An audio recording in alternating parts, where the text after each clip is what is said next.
주도주들의 모멘텀이 여전히 유효. 변곡점이 열렸기 때문이다. 충분히 수익성을 낸다라는 계산이 끝났고 신생 방산 기업들이 더 활발하게 진행이 될 거라 보고 있습니다.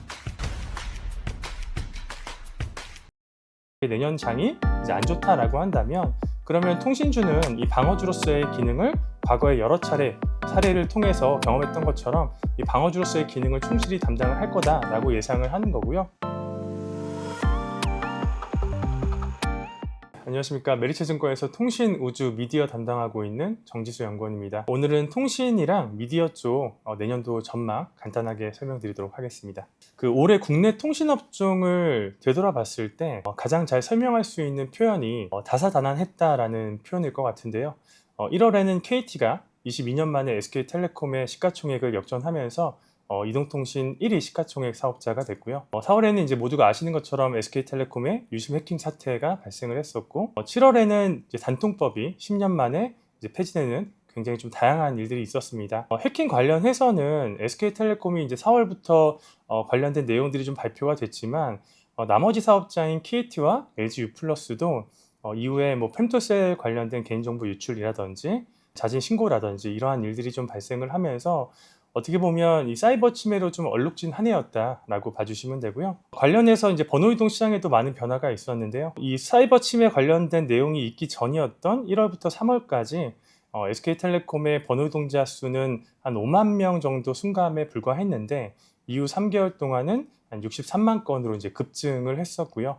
그리고 그 이후에 이제 다른 사업자들도 사이버 침해가 발견이 되면서 조금은 회복되고 있는 이러한 양상들을 보이고 있다라고 보시면 될 것 같습니다. 이러한 내용들이 이제 주가에도 고스란히 반영이 되었습니다. 그래서 올해 코스피 섹터별 이 주가 수익률을 살펴보면 국내 통신업종은 거의 최저 수익률을 기록을 하고 있는 상황이고, 오른쪽에 나와 있는 것처럼 이 개별 주가도 사이버 침해 피해를 가장 크게 입은 SK텔레콤은 이제 마이너스 수익률을 기록 중이고, 반사수혜를 입은 LG유플러스는 51.3% 정도 주가가 굉장히 좀 아웃퍼폼 했었다라고 보시면 될 것 같습니다. 내년도 전망을 좀 해볼 텐데요. 저는 일단 내년에는 통신업종 주가 지수는 이제 상저하고를 전망을 하고 있고, 방어주에 대한 시장 관심 확대 그리고 배당소득 분리과세 시행에 따른 이 배당주 수요 증가로 인해서 굉장히 좀 양호한 주가 흐름을 보일 거다라고 판단합니다. 업종 내 탑픽은 SK텔레콤을 제시를 하고 관련된 내용은 좀 뒤에서 설명을 드리도록 하겠습니다. 지난 25년간 코스피와 국내 통신업종 주가 지수를 같이 그려놓은 차트이고요. 각 구간별로 이제 대표적인 하락장들을 표시를 해놓은 겁니다. 기억에 가장 선명한 건 아무래도 가장 최근이었던 작년 하반기부터 올해 상반기까지의 하락장이었을 텐데요. 그 기간 동안 코스피가 마이너스 21% 정도 굉장히 부진한 수익률을 기록을 할 동안 통신주는 이제 플러스 한 13% 정도 수익이 났었기 때문에 시장을 큰 폭으로 이제 아웃퍼폼했다라고 보시면 되고, 그 이전의 사례들도 대표적인 하락장에서 통신주는 이 방어주의 기능을 충실히 담당을 했었다라고 이해를 하시면 될 것 같습니다. 제가 이제 말씀드리고 싶은 바는 그러니까 내년에 장이 좋을지 나쁠지를 예측하는 건 저로서도 이제 불가능합니다. 다만 가정은 해볼 수가 있는 거죠. 만약에 내년 장이 이제 안 좋다라고 한다면 그러면 통신주는 이 방어주로서의 기능을 과거에 여러 차례 사례를 통해서 경험했던 것처럼 이 방어주로서의 기능을 충실히 담당을 할 거다라고 예상을 하는 거고요. 그리고 뭐 장이 좋더라도 내년도에는 아시는 것처럼 배당소득 분리과세를 시행을 하기 때문에 배당주가 소외받는 장세는 아닐 거다라고 또 판단을 하고 있습니다.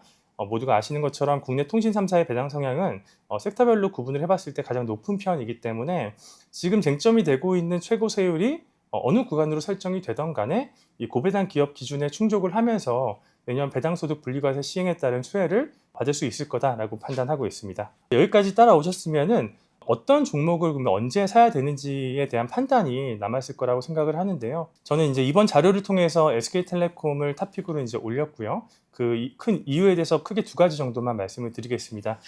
그림을 보시면 올해 통신 3사가 사이버 침해 관련해서 진행되어 온 이제 타임라인을 그림으로 표현을 한 겁니다. SK텔레콤은 4월에 해킹 신고 이후에 뭐 영업 중지, 그리고 보상한 발표, 과징금 부과, 그리고 이러한 것들을 전부 다 이번 3분기 때 반영을 시키면서 일단락이 됐다라고 보시면 되고요. KT 같은 경우에는 지금 민관합동조사단이 조사를 진행 중이고 중간 결과가 이제 몇 주 전에 나왔었죠. 하지만 이제 그 중간 결과에서 조금 뭐 은폐 정황 같은 것도 좀 발견이 되면서 조금은 이제 사태가 좀 커지고 있는 이러한 상황이고요. 아마 최종 결과는 연내에 발표가 될 걸로 예상을 하고 있습니다. 그 최종 결과에 따라서 이제 과징금 규모도 산정이 될 거기 때문에 빠르면 올해 4분기, 늦어도 내년 1분기 정도에는 이러한 과징금을 포함한 내용들을 실적에 반영시키는 절차가 아직 남아있다라고 판단을 하고요. LG유플러스는 이제 지난달 10월 달에 해킹 관련된 자진 신고를 했죠. 그래서 지금 현재 조사가 될 예정에 있고요. 일단은 괜찮을 걸로는 예상은 하지만 이 조사 과정에서 이제 어떠한 것들이 나올지 모르는 그 불확실성을 시장에서 이제 싫어하는 거기 때문에 이미 조사가 진행 중인 회사들보다는 이미 다 끝나서 반영이 다 끝난 SK텔레콤이 조금은 더 편안한 구간이지 않을까라고 생각을 하고 있는 거고요. 두 번째이자 가장 제가 중요하게 생각하는 이유는 바로 이 외국인 지분율입니다. 이 통신 업종의 주가에 있어서 가장 지대한 영향을 미치는 게 저는 외국인 지분율이라고 생각을 하고 있고요. 보시면 이제 차트를 보더라도 이 주가가 오르고 크게 내리고 하는 구간에 있어서는 외국인들의 영향이 굉장히 컸다라는 걸 저희가 알 수가 있습니다. 지금 3사의 외국인 지분율을 비교해 보면 KT는 49% 꽉 차 있기 때문에 외국인들이 더 사줄 수가 없는 상황이고요. LG유플러스는 지금 한 41.6% 정도, 과거 LG유플러스의 외국인 지분율 한 상단 정도에 머물러 있습니다. 반대로 SK텔레콤은 과거 밴드 한 하단 정도에 머물러 있기 때문에 이러한 상황에서는 이제 어떠한 계기로 인해서 이 통신주를 사자라는 스탠스가 이제 취해진다고 하면 수급적으로는 SK텔레콤이 제일 유리할 수밖에 없다라고 판단을 하고 있습니다. 그래서 이러한 종합적인 이유들로 인해서 4분기의 실적 빅베스 혹은 배당에 대한 불확실성은 여전히 남아 있으나 그것은 이제 SK텔레콤만의 문제는 아니고 KT와 LG유플러스 모두의 문제, 공통된 문제이기 때문에 저는 지금부터도 SK텔레콤에 대한 관심을 키워나가는 게 바람직하다라고 판단하고 있습니다. 이어서 미디어도 설명드리겠습니다. 미디어는 이제 영역을 좀 세분화해 보면 광고, 컨텐츠, 영화 이렇게 좀 나눠볼 수 있을 것 같은데요.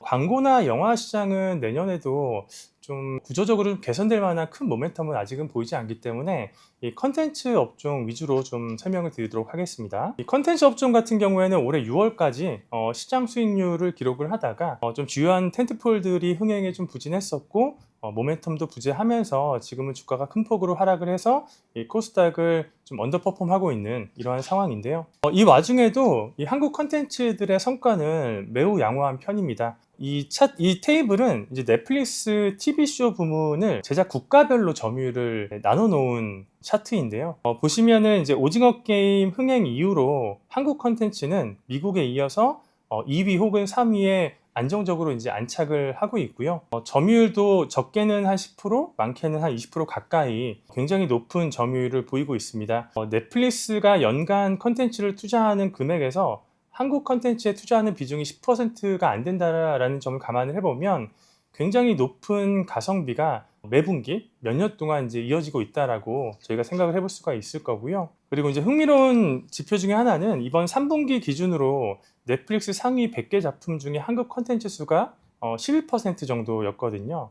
근데 시청 시간은 정확하게 2배인 22% 비중을 차지를 하기 때문에 체류 시간을 굉장히 늘릴 수 있는 몰입도 높은 컨텐츠는 대부분 다 한국 컨텐츠에서 나왔다라는 걸 저희가 알 수가 있습니다. 그래서 결론적으로는 이렇게 OTT 플랫폼들이 원하는 체류 시간을 늘릴 수 있는 컨텐츠들을 생산하는 이 K 컨텐츠에 대한 투자는 앞으로도 지속이 될 수밖에 없다라고 판단을 하고 있고요. 특히 이제 이번 정부 같은 경우에는 한국 컨텐츠 산업에 대한 의지가 혹은 육성에 대한 의지가 굉장히 큰 편이기 때문에 좀 구체적인 지원 방안들이 나오지 않을까라고 생각을 하고 있습니다. 지금은 여기 나와 있는 이제 세제 혜택 정도가 좀 구체화된 것 같지만 내년도에는 조금 더 직접적이고 좀 구체적인 지원 방안들이 나올 거다라고 생각을 하고 있고요. 미디어 섹터 관련해서 조금 의미 있는 차트라고 한다면 이제 국내 미디어 대장주인 CJ ENM의 영업이익 추이를 좀 살펴보면 될 것 같습니다. 이 오른쪽 그래프인데요. 이 CJ ENM 같은 경우에는 2022년 1월에 미국의 제작 자회사인 피프트 시즌을 인수를 하면서 그 전까지 1,000억 이상 영업이익을 벌어왔던 이 미디어 부문에서의 이익이 아예 사라져 버렸습니다. 그리고 그 다음해인 2023년에는 대규모 적자를 기록을 하죠. 그렇게 지나다가 이제 작년에 그 적자폭을 절반 이상으로 이제 줄였고요. 올해 같은 경우에는 이 3분기의 흐름이 4분기까지 이어진다고 한다면 거의 BEP까지 도달을 할 수가 있을 겁니다. 그리고 이제 내년이 되면 과거 2019년, 20년, 21년 때 나왔던 것처럼 정상적인 이제 영업이익 수준이 나올 거다라고 판단을 하고 있기 때문에 좀 구조적인 턴어라운드를 얘기를 했을 때 가장 좀 적합한 회사가 아닌가라고 저는 생각을 하고 있고요. 그리고 CJ ENM과 거의 유사한 비즈니스 모델을 갖추고 있는 이 컨텐트리 중앙의 영업이익도 거의 비슷한 흐름을 보이고 있습니다. 보시면 이제 파란색이 방송 부문의 영업이익 흐름인데요. 동일하게 이 회사 역시 이제 위비라고 하는 미국 제작 자회사를 이제 인수를 하면서 2022년에 큰 폭의 적자를 기록을 했었고, 그 이후에는 적자폭이 점점 줄여 나가더니 올해는 소폭의 이제 흑자를 낼 걸로 예상을 하고 있고요. 내년이 되면 한 500억 가까운 영업이익을 낼 걸로 예상을 하고 있습니다. 그래서 이제 이러한 부분들을 감안을 했을 때는 CJ ENM이나 컨텐트리 중앙 같은 이제 대표적인 미디어 컨텐츠 사업자들도 내년에는 좀 실적이 구조적으로 턴어라운드를 할 수 있을 거다라고 판단을 하고 있고요. 이 두 회사 가운데는 그래도 내년도 실적 달성에 대한 가시성이 좀 더 높은 CJ ENM을 탑픽으로 이제 추천을 드리고 있습니다. 네, 이상 통신 미디어 관련된 연관 전망 말씀드렸고요. 지금까지 메리츠증권의 정지수 연구원이었습니다. 감사합니다.